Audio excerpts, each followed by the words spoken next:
ainda que eu tenha tamanha fé a ponto de transportar montes, se não tiver amor,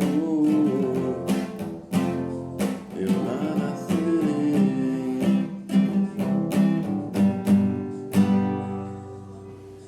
Olá pessoal, tudo bem?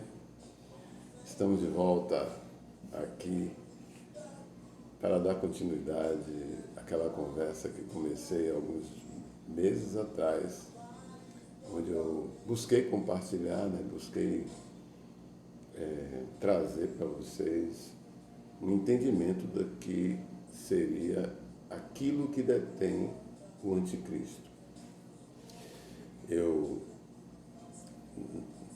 No vídeo eu trato das questões relacionadas ao que seria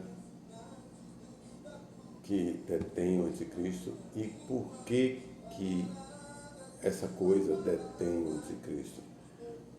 Temos que saber o que o anticristo vai fazer no início, a princípio, para entender por que razão essas coisas que ele vai fazer no princípio está sendo detida. Ou seja, o anticristo está sendo detido pelo que ele vai fazer no início. E o que é que ele vai fazer no início? Ele vai fazer uma aliança, vai construir o templo e retomar o sacrifício. Isso está suspenso, não temos templo, não temos sacrifício há 2000 anos, quando Jerusalém foi invadida pelo Império Romano no ano 70 e um general de nome Tito derrubou o templo e desde então não há sacrifício. A gente sabe que o anticristo vai promover essas ações em Israel de reconstrução do templo, de retomada do sacrifício, mas na metade dos 7 anos que ele faz essa aliança, ele volta a se opor ao sacrifício. Então, no estudo que eu fiz, eu conversei com vocês que estão vendo esse vídeo, que viram esse vídeo, eu busquei na Bíblia os eventos relacionados ao sacrifício, a suspensão do sacrifício. Na Bíblia tem a descrição que a Babilônia fez isso, destruiu o templo e também suspendeu o sacrifício, inclusive levou todos os utensílios para a Babilônia, os utensílios do templo.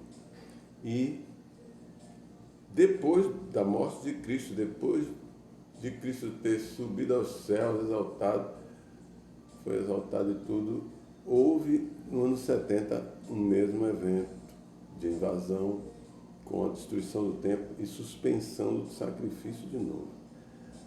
Resta saber quem está por trás dessa movimentação.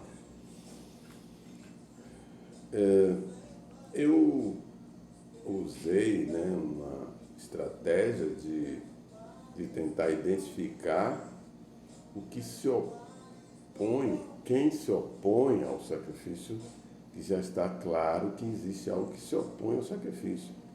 E o anticristo vai se opor ao sacrifício. O sacrifício redentor, que havia em Israel, era usado um sacrifício de remissão de pecados através de morte de bichos, de animais, de carneiros e bodes. Já Jesus, que é o nosso Redentor, é um ser humano que sangrou no lugar dos animais, do carneiro, da ovelha. Ele foi ferido para servir como Redentor, como aquele que remiu pecado, no sentido daquilo que é cobrado de Deus, que é o derramamento de sangue, por conta da culpa, por conta do pecado, por conta do erro, né? Por conta da queda. Então o homem restaura a sua condição quando aceita Jesus como Senhor e Salvador. Tudo bem. Mas o que é que a gente quer ver? Por que que mesmo depois que Jesus já tinha sido morto e já foi exaltado, tudo não estava mais na terra, alguns anos depois houve uma movimentação contra o sacrifício redentor, contra o sacrifício redentor para os judeus, né? Que reme pecado, remissor. Gente, eu não vejo na Terra nenhum ser humano, pelo menos até o momento, que em si mesmo faça isso. Há uma motivação, há uma manipulação, né, promovida por algo que eu identifiquei como um espírito. Não é um ser humano, não é uma estratégia governamental, nada disso. Jerusalém é uma terra que nunca foi império, nunca foi, e, no entanto, sempre foi alvo, né, algumas vezes alvo de ataques, e 2 vezes, com certeza, o alvo final acabou sendo o templo, a suspensão do sacrifício, né? Eu faço uma conexão com Apocalipse. No livro de Apocalipse tem essa questão dos 7 anos, né? Alguns textos tratam dos 7 anos de forma bastante clara.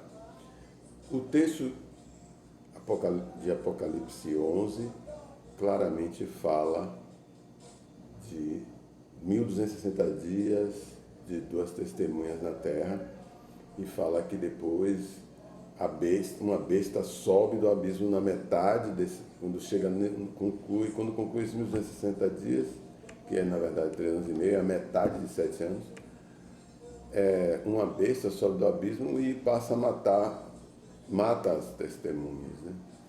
Então veja, há uma evidência de que algo no meio dos 7 anos acontece em função de que esse acontecimento ele vai coincidir com a narrativa de Daniel, que é no meio dos 7 anos que tem uma mudança de situação, um rompimento da aliança. Então eu cheguei à seguinte conclusão, sem precisar de muitos outros textos, eu cheguei à conclusão de que esta besta que sobe na metade da semana, ela é um espírito, certo? Que se opõe a Cristo, ou se opõe ao sacrifício, né? Eu poderia também fazer uso de alguns textos, como Jesus dizer que o nome dele é a causa do ódio. Eu encontrei, né, no nome de Jesus, um dos nomes de Jesus, né? Jesus tem alguns nomes, mas ele, quando se identifica lá em Apocalipse 1 como o Alfa e o Ômega, é uma expressão codificada do nome Aleph Tav, que é o crucificado, significa o crucificado. Encontrei também no nome do próprio Deus letras que estão relacionadas a um sentido de sacrifício, que é as letras Iod e Vav, né, que Iod é mão e Vav é prego, também apontam para um sacrifício. Então, essa questão do sacrifício ser alvo de ódio também está demonstrado em outros textos que diz que o nome de Deus está no povo de Deus. Então a gente vê muito ódio contra os judeus, né? O nome de Deus está em Israel, o nome de Deus está em Jerusalém, o nome de Deus está no templo e o nome de Deus está nos cristãos também, né? Apocalipse 3 diz que o nome de Deus vai estar nos cristãos. Então, é o nome, ou seja, o significado do nome de Deus e de Cristo que causam um desconforto, né, uma oposição espiritual no espírito do anticristo, certo? Que depois vai se refletir no próprio anticristo quando a besta subir do abismo. Ele vai ser tomado pelo mesmo espírito que Tito e que Nabucodonosor, certo? Então, quem detém para mim, na minha leitura, fazendo essas observações que eu fiz, quem detém o anticristo é quem não quer a volta do sacrifício, certo? Quem não quer a volta do sacrifício. Quem não quer a volta do sacrifício é o diabo e o espírito do anticristo, certo? Só que o diabo, ele age, ele terceiriza, né, o serviço. E a movimentação mesmo de luta contrária às coisas de Deus, de forma mais intensa, é feita por esse espírito. A besta, se você perceber, ela não é um agente que aparece no outro dia, não. A besta, ela tem um tempo de existência, né, de ação, semelhante ao de Jesus. Não sei o que estou dizendo, não. A Bíblia diz que Jesus era, e diz que a besta também era, ou seja, ela existe paralelamente ao tempo de Cristo. Então podemos especular, né? Mas assim, é uma especulação coerente. Se ela era, Jesus era, e Jesus está desde o princípio, então ele está lá também. Ele foi criado depois, provavelmente, de Cristo, que ele não é o princípio, mas ele está num tempo longínquo, num passado distante, podemos dizer, na eternidade passada. Entendeu? É uma criatura antiga, esse espírito.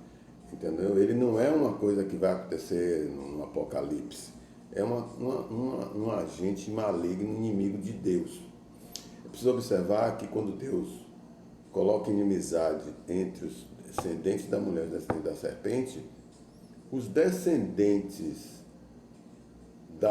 da serpente são movidos pela serpente, lógico. Mas assim, existe um agente, como Deus tem o Espírito Santo, que é um agente de Deus para promover a justiça, convencer do pecado, tudo mais, né?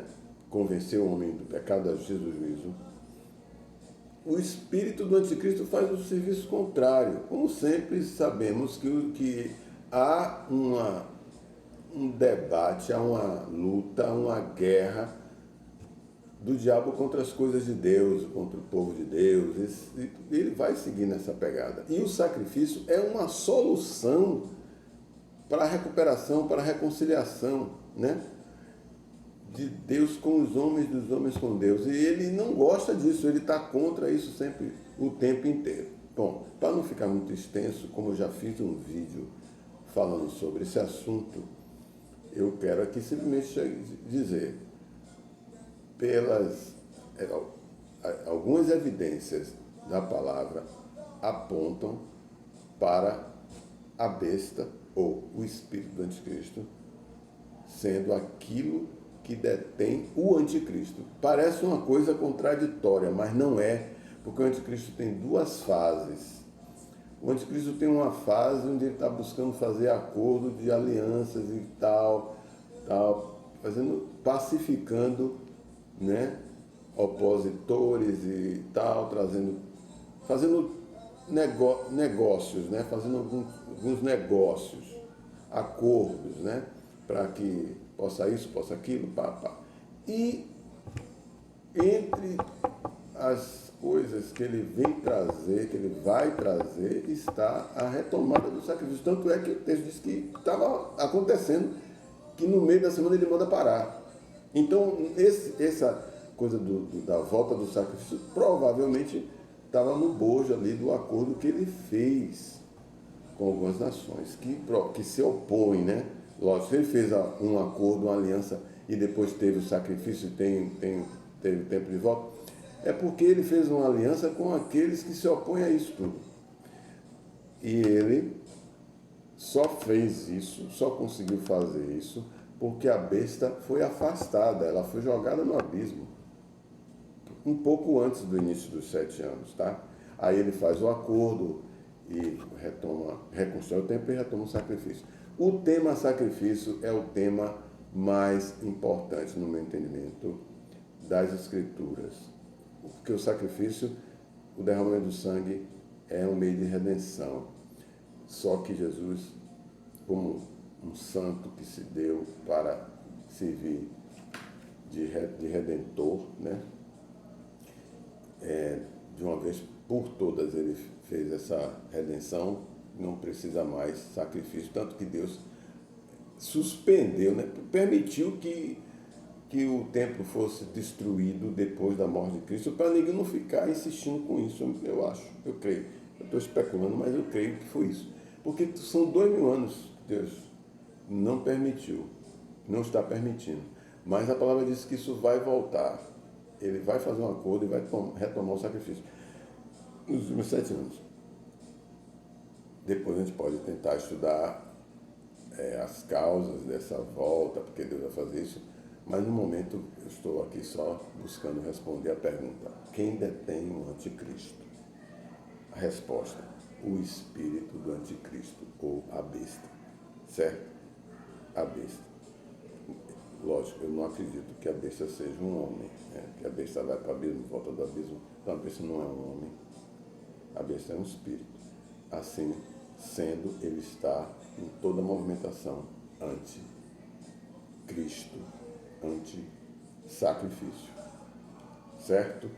O Messias é aquele que veio para salvar, por meio de que os judeus não sabem, mas a gente sabe, por meio da sua morte. Certo? Isaías 53. É isso aí, um forte abraço. Voltarei a estar conversando sobre alguns assuntos que eu tenho meditado, e fica aí essa questão, né? Essa solução para essa pergunta: quem detém o anticristo? Respondo: eu acredito que é o espírito do anticristo, pelas razões que eu compartilhei aqui. Valeu, um forte abraço, Deus abençoe vocês, tá? Tchau, um grande beijo no coração.